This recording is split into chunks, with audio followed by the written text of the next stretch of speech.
I know you're more awake than that. Good morning. Good morning. Welcome to South Valley Unitarian Universalist Society. My name is Reverend Carrie Madrone, and I am the interim minister here this year. My pronouns are she and hers. Our service this morning is about living in the present, while we are also waiting for the expectation of the future. Today is the beginning of the Advent season, the season of waiting. It is also the day that the Ministerial Search Committee is finishing its congregational record, and in a few days it's going to be ready for future ministers to see. So this is a very big day here at this congregation. I'd like to point out that this next Saturday is the Beyond Categorical Thinking Workshop. If you have not signed up for that, please go to our website that has a link, and you can follow the link for that. This is a very exciting time in the life of this congregation, where we have finished many, many things, and now things have been created and they're being put out into the world, and who knows what is going to happen. This is a very exciting time to be here. Let us begin our worship service this morning by singing 10,008 in your teal hymnal, When Our Heart is in a Holy Place. I think I should help some of you who may not know about musical romance. This piece repeats 3 times, but the final time, when you're on the second page, you jump to the very last page to do a little ending on it. So if you're following along with that little thing that looks like a target, just jump to the end. Short intro.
Please join together in saying our chalice-lighting words in the order of service. We light your chalice for the warmth of love, for the light of truth, and for the energy of action. You may be seated.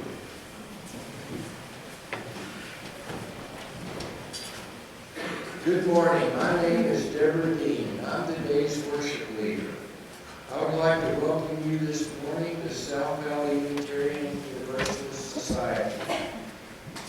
We are an intentionally diverse religious community. All are welcome here. We would like to extend an especially warm welcome to those of you who are visiting for the first time. We're so glad you're here. We want to get to know you better. This is a caring, supportive community. In the chapel at the back of the sanctuary, there is a book to write down your joys and concerns. Feel free to share a joy or concern there. A member of our caring committee can follow up with you then, and we'll do something with that. Children are also always welcome in the sanctuary during the service. If you'd like to have us take care of your little ones during the service, we have a nursery downstairs. We also broadcast this service on closed-circuit TV, so you can watch it down there, in the social hall, and in the nursery too. After the service, everyone is invited downstairs for fellowship and to check out the Happenings Hub, where you can learn about all the things that we do in this South Valley community. In addition, in the order of service, there are announcements on the back page where you can learn about ways to participate in the life of this community. And as we begin, I ask that you please place your electronic devices in worship mode. We encourage you to take pictures, post them on Facebook if you want, or tweet, but do so quietly. Thank you.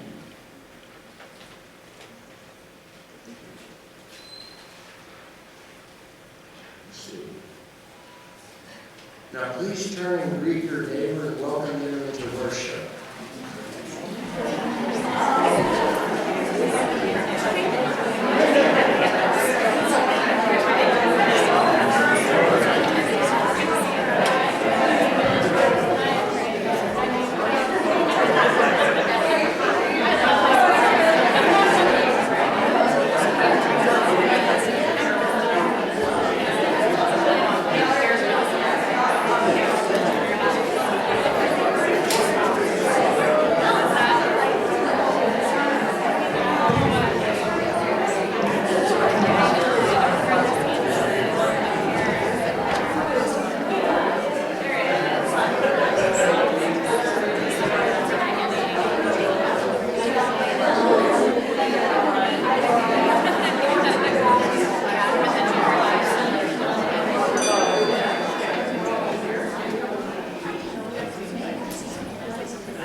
One ordinary day, skipping on her way home from ordinary school to her ordinary house, she passed an ordinary vacant lot filled with ordinary bushes, growing ordinary berries.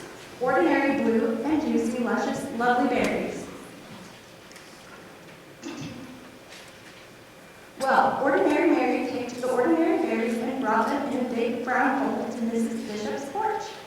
That sneaky kid, she did. This made Mrs. Bishop very, very happy, so she baked a big batch of blueberry muffins and thought of 5 people who might have brought those beautiful berries, and then secretly gave each of them a plate. How great! 5 people got a plate. One of those 5 was her paper boy, Billy Parker. And when Billy saw his name on a note in the driveway on a plate, he quickly parked his bike and ate every crumb. This made him so glad that the next 5 people got their papers on their porch and not in the bushes. In fact, they were handed right to them. One of those 5 was Mr. Stevens, who was so amazed that he smiled for 10 hours on the airplane. And then he said to 5 different people who had heavy bags, "Here, let me help you." He still smiled, and they did too. One of those 5 was Maria, whose cranky little boy James stopped crying when Mr. Stevens played the peekaboo game with him until their ride came. When he waved goodbye, Maria explained how strange that a stranger would be so sweet. And the next day, when she was out shopping, once, twice, 5 times, she did something nice for 5 different people, 5 times without stopping. One of those 5 was Joseph, old and bent and gray, in front of her at the produce stand. When he said, "I guess I counted wrong, I don't really need these oranges," little James reached out to him with an orange from their basket, and Maria put a coin in Joseph's hand and said, "Here, take this, the oranges are on us." As Joseph shuffled to the bus, his eyes were full and his eyes were wet, and his hands did helpful things for the next 5 people he met. One of those 5 was Sarah, a college girl who was off to see the world and stopped at Joseph's shop. When her back broke and her things fell all over the floor, she said, "Oh, what will I do?" Joseph said, "This is for you," and he gave her a new bag woven with his own hands in red and purple and green. "Oh, thank you," she said. "This is the loveliest bag I've ever seen." When Sarah left, she left and felt sunny as new, and she just had to shine on 5 people.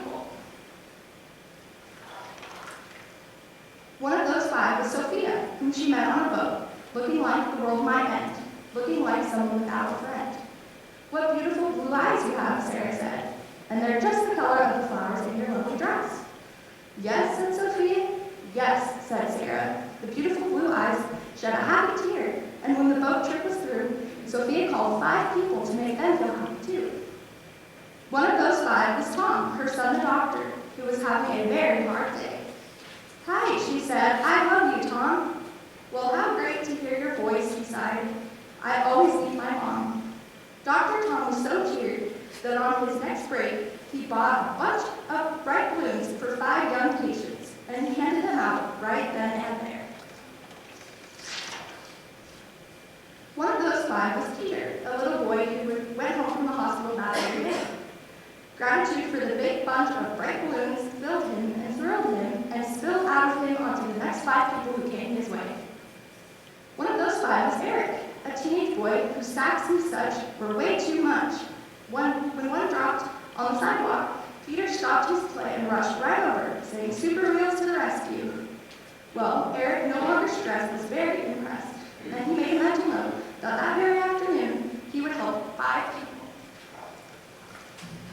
One of those 5 was Dee, his 10-year-old sister, who didn't have many friends and was painfully shy.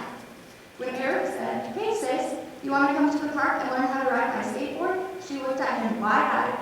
"Serious?" she cried. "Sure," he said, and because of her brother, Dee decided that maybe she could be a friend to 5 others. One of those 5 was Louise, a homeless woman who lived under the trees. She could hardly believe her ears when she heard Dee say, "My brother and I would like to buy you a hot dog and a drink at that stand over there." Could it be true? Someone actually cared? Cared enough to give her a ring and a smile, to give her food and a smiley face ring that was practically new? Louise was so pleased that she decided that even though she had nothing, she would find 5 others and give them something. One of those 5 was Mr. Taylor, who lost his wallet in the park. Louise found it full of 5s and 10s and 20s. Oh, what she could do with all that money. But she found his name and called his home, and over he came. He was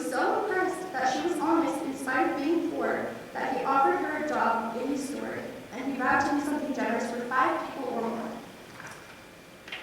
One of those 5 was Kate, a woman on vacation who wanted to see a show she heard was a sensation. "Oh no," she said, "it's sold out, but I'm going home tomorrow," and her face filled with sorrow. Mr. Taylor held out his ticket. "I live here," he said. "I can go anytime. Take mine." Kate loved the show and was so touched that she thought of buying 5 presents for 5 people back home. And one of those 5 presents was a little heart necklace for Mary, her niece. And you should have seen her eyes light up in surprise. Mary, ordinary Mary? Yes, ordinary Mary's extraordinary deed had come full circle, and on its way, it had changed the lives of every person living. You see, when Mrs. Bishop made muffins for Mary's blueberries, not only did the paper boy Billy Parker, but the other 4 people too made 5 people smile, and after a while, in only 15 days, love was sent to every person everywhere. Let's just see how it went. Starting with 1, ending with over 6 billion. Well, 6 billion is even more than all the people on the planet. So after everyone had a share and everybody knew that someone cared, there was even love left over. The world was changed, and thousands and millions and billions agreed that it was all because one ordinary day, ordinary Mary did a perfectly ordinary, stunningly earth-shaking, totally extraordinary deed.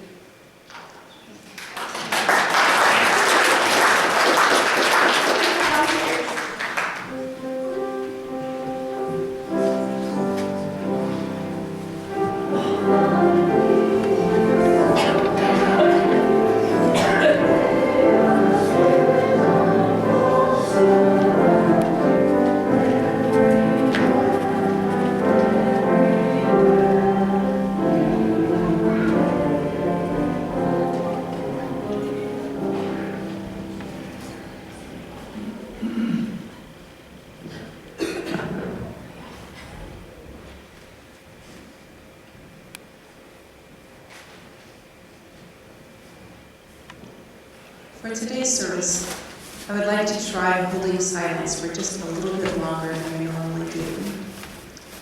To prepare, I encourage you to get in whatever position feels comfortable for you physically. Put your feet on the floor or shift. Notice the tension that you're holding in your shoulders. And just bring your whole physical self, your energy here into this space. Let us hold a moment of silence here together.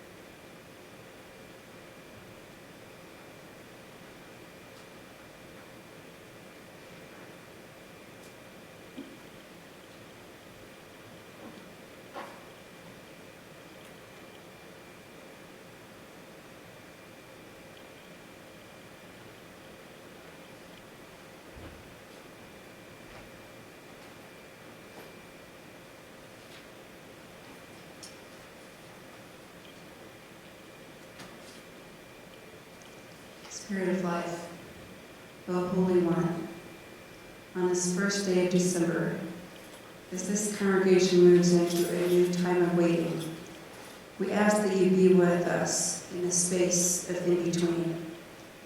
We are reminded of times in our lives when we waited with uncertainty and trepidation, and other times with excitement for new beginnings. Perhaps we, as individuals, are also waiting now for something to shift in our own lives. Whatever we are waiting for, let us be at peace.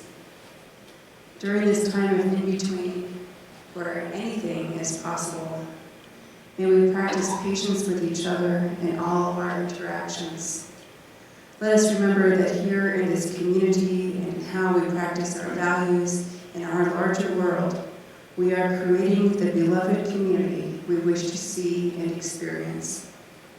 Wherever possible, may we each practice kindness and inclusiveness. In this time of change, in this time of waiting, help us remember who we are on a cellular level, and may we live into this awareness. May it be so.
Jay Hogue was going to give her South Valley story this morning, but unfortunately she could not be here.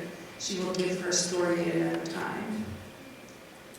In the spirit of serving our wider community, we at South Valley split our Sunday morning offering with a charitable organization that aligns with our values and principles.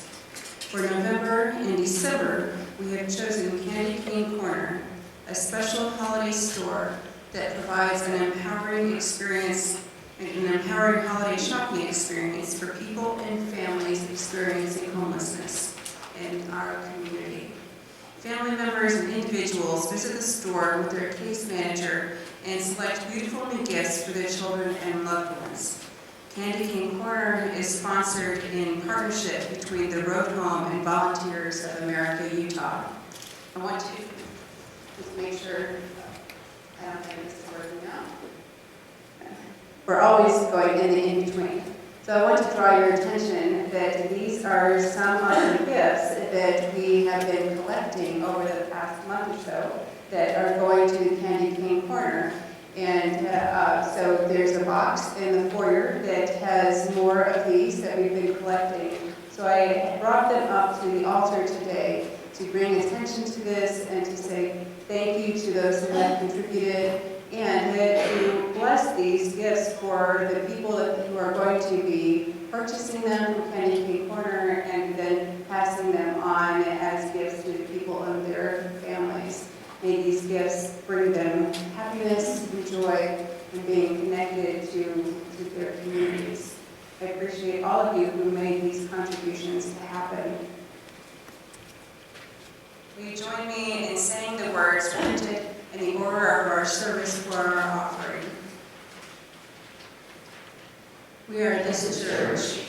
We are its hands, its heart, its voice. Together we share the wealth of this community and sustain it with our gifts.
We have started a new practice here a couple of weeks ago of blessing our offering.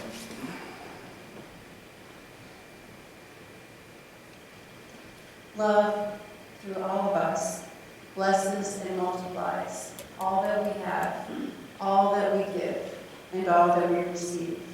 May these gifts be a blessing to South Valley and to Canyon Park.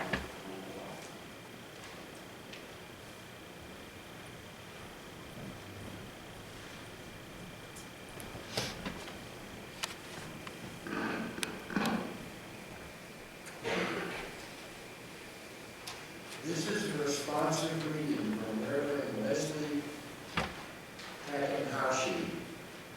After us finish each stanza, please respond with "We are waiting." This is a season of anticipation, of expecting, of hoping, of wanting. This is the time of expecting the arrival of something or someone. This is the time of living in darkness, in the hues of unknowing, of being quiet, of reflecting on a year almost past, waiting on a new beginning for a closing or an end.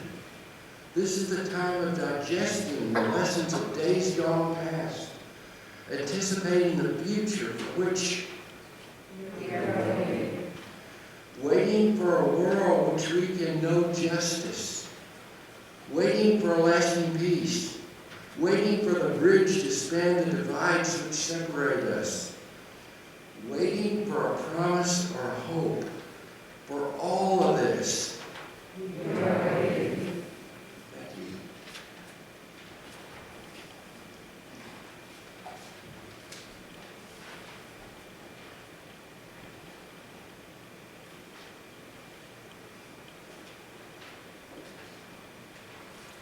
I began thinking about this worship service maybe a couple months ago when we were thinking hard about that today is December 1st. And what is it again?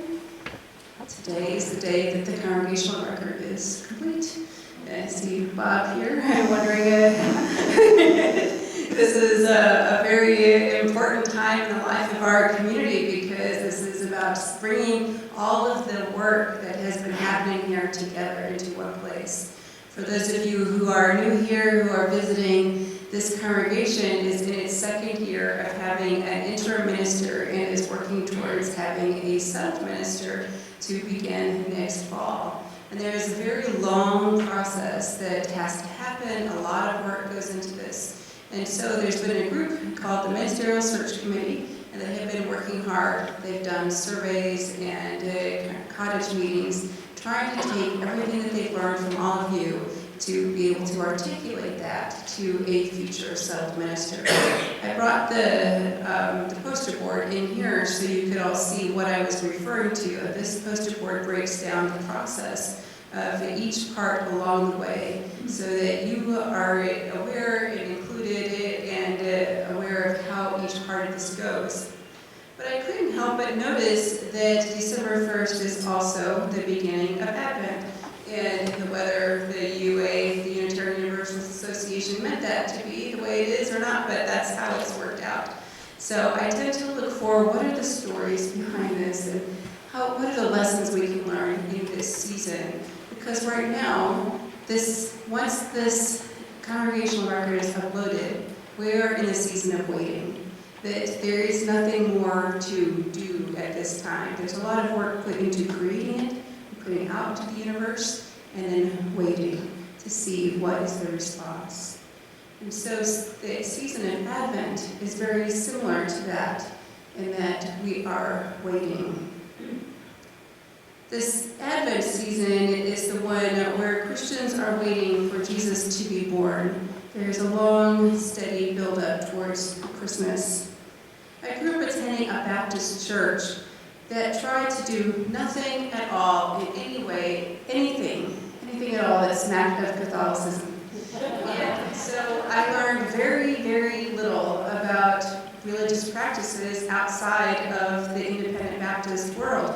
I didn't know that about things like the service called Maundy Thursday. I didn't know about Ash Wednesday. I didn't know about a lot of things that for many people are very ordinary. But in the world I grew up in, that was like not going to happen in any way. And it took a lot for me to finally learn what that was and to have the humility to see that there are things in those practices that we can all learn, whether we practice that particular religion or not. In the Protestant world I grew up in, there was very little, the practices were very few. And so it was only prayer, it was only reading the Bible. And so if only because of going to a very interfaith seminary in New York City that I learned a lot more about different types of faiths and saw where my own prejudices were about other faiths, and then I began to be open to seeing that there are ways that we can learn from each other, that we don't have to throw everything out just because we don't have those particular beliefs. We can still learn from some practices. And so what I appreciate about the season of Advent is that it is a deliberate waiting. That many times, those of us, I'm sure if I did a poll in the room, many of you are waiting for something right now.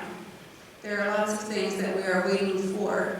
So how do we actually practice knowing that we are waiting for this thing to happen? And I look at Advent as a spiritual practice way of being able to be open to that possibility. Something new is going to happen. Can I be in a space of waiting, being okay with waiting, and not trying to rush my time through this? I'm grateful that I had that time to learn more about Advent. I still don't know very much of the particulars. I feel like in many ways I got kind of an overview of a lot of things, but not in depth like I probably would hope to in the future. But what I have learned is about being able to sit in the not knowing. In the Advent, there is the awareness that the hope is, of course, with Jesus' birth. But here we are in the practice of not knowing. The congregational record is going to be uploaded, and we have no idea what's going to happen after that. It's kind of, in a way, its own kind of both scary and exciting. How do we have the practice of sitting and waiting through this time together? So I wanted to particularly tie it to Advent because it helps us to really be grounded. And how do we just not try to force things, not try to rush things, not try to make things better by doing something else, by keeping ourselves busy in other ways. But how do we stay here, not making it move faster? I believe that the liberal religious world and its insistence of not being too identified with Christianity, fundamentalist Christianity in particular, has somehow overlooked the reality that all people, whether we believe in any particular religious belief, still need to have ways to live in a liminal space of in between.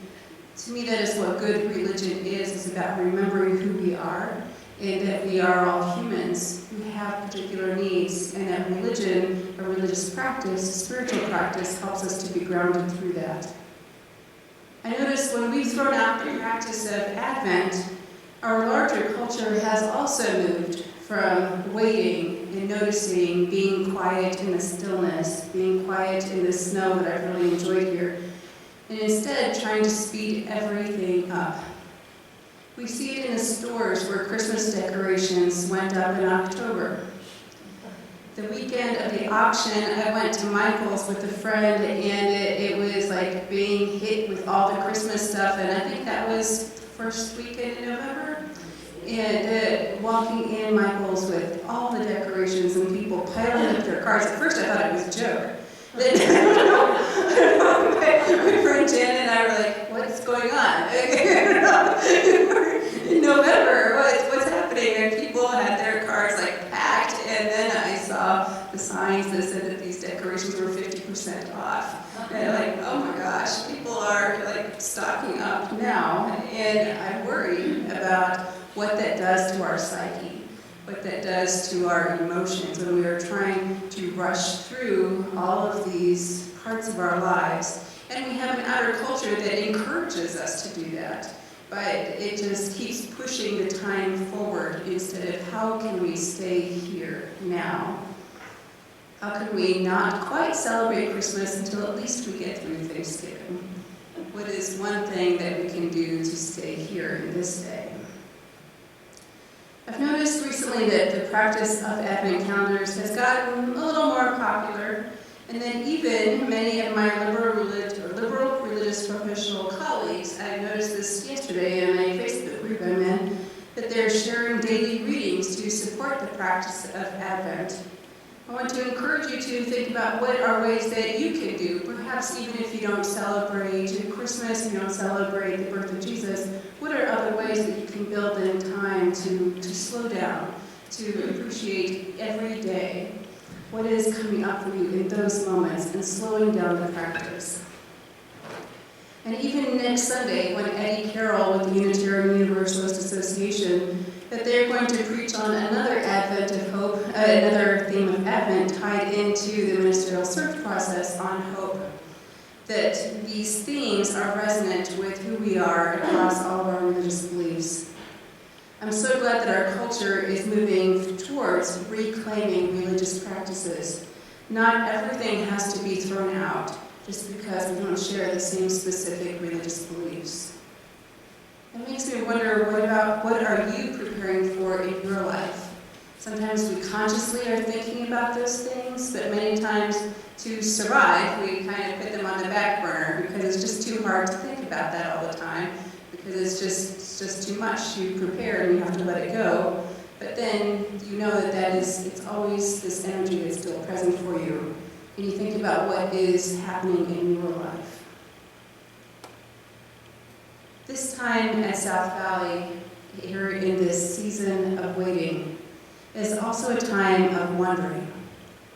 I'm wondering about the ways that this time of in-between can be used to be centered on what we can learn from South Valley's history. How can we get prepared for your new settled minister, getting clear about your relationship with them, and continuing to build connections here. But that is work that continues to happen even during this time of in-between. One way that is showing up is in thinking about what the space looks like here. For example, when you go into a friend's home or even into your own home, try to think about what is the space telling you. So I've had conversations with some folks about what does the space say about South Valley? What is the story you're trying to tell through what is here on the walls and in the spaces that we all share? There has been some discussion about the possibility of having a founder's corner, a section, a possibility for having past ministers in a section together to say, this is part of our history, this is who we are. I think it's important to really highlight who we are and your accomplishments. You've had some really wonderful accomplishments, being able to really highlight those things and bring them out. In addition to the outer things that you can see, that there's a bylaws task force that's approved by the board right now that's working on some of those types of work that needs to be done, that there is an effort between the leadership council and the board to find policies that have been written sometimes even 10, 15 years ago that we are finding, and we're trying to put them together. And this is a part of housekeeping and getting ready. When you have a new guest, when you want to put your best face forward, you want to have these things and be clear about who these things are and how they represent you. The work of living in the in-between has begun, but there is also the internal work. I think about the time of interim, this is my analogy that I give to people who ask me what in the heck interim work is and why in the world I want to do this anyway, is that I look at interim as it's this space, kind of, the analogy is about a relationship, because it is a relationship. It's a relationship between this congregation and your future settled minister. Whenever a relationship ends in your life, for whatever reason, before going into the next relationship, I think it's very important to take that time of in-between and to pay attention to how am I taking care of myself? Am I getting myself prepared for a new relationship? Am I clear about what I need and how I can put that into place? Those kinds of things I see as also part of the interim work. How do we get ready for this new person, and how do we create this space of actual welcoming? This space in between that it allows for new possibilities, maybe something you hadn't imagined before. You never know what could happen, but you have to be prepared for possibilities and new things that you hadn't imagined. When you are in the liminal space, what you can do to acknowledge this, knowing you can't make the time go any faster. We can't make the months or days fly by. I was just talking with someone earlier today about how they were already tired of the snow and they wanted the season to end soon, and why can't we get to the end of March? And I said, life doesn't work that way. We can't speed time up. All we can do is be right here. And so if that is the case, what can we do to prepare ourselves, our hearts, our minds for this new change?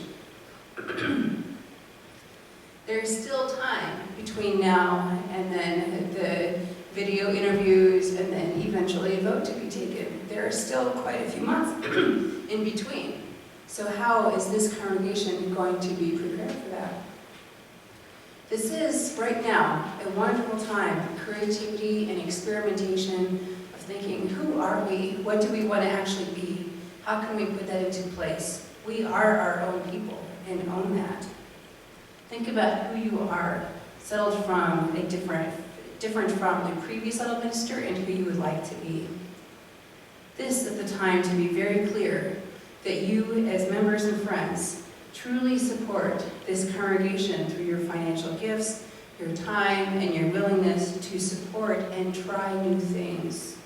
This is the time to claim who you are, which means supporting the work of this congregation when you're asked, and showing up for the work that is in process now. I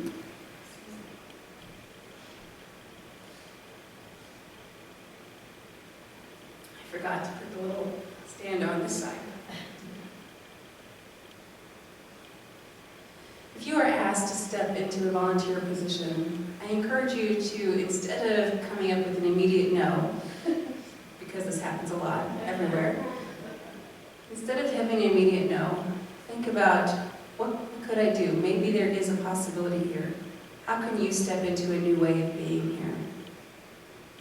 The Ministerial Search Committee, as I said, has worked really hard to have a high percentage of responses from the surveys. They had many cottage meetings, and now they need you, once again, to show up this Saturday for the Beyond Categorical Thinking workshop.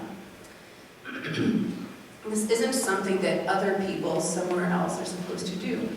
This is your work. You are a part of the process. You are very much needed. Please make the time to come to this workshop. Your input is valuable. Now is not the time to back off your involvement at South Valley. Now is not the time for a wait-and-see attitude. It is the time to step into and fully claim your role here. South Valley UU Society is in a unique place, geographically, to make a contribution to liberal religion right here. Now is definitely the time to be curious about how South Valley can better live into its ideals, and for you to think about how you can be a part of that. The work of the congregation belongs to everyone. You are needed here. All contributions matter. Living in a season of expectation requires both waiting and action, paying attention and being curious. It is not the time to sit back and wait for the new minister to come in and do things that you are dreaming of. This is your congregation. Own it completely. I would like to end with a quote that helped me through crisis in my life many years ago. I was feeling lost and confused and unsure about what was going to happen next in my life. A friend of mine sent me an email with this quote: And now it hangs in what, for many of us, is one of the most prominent places in our homes, on my refrigerator, where all good quotes go. This quote is from Rainier Marie Rilke. Many of you, I'm sure, have heard this before.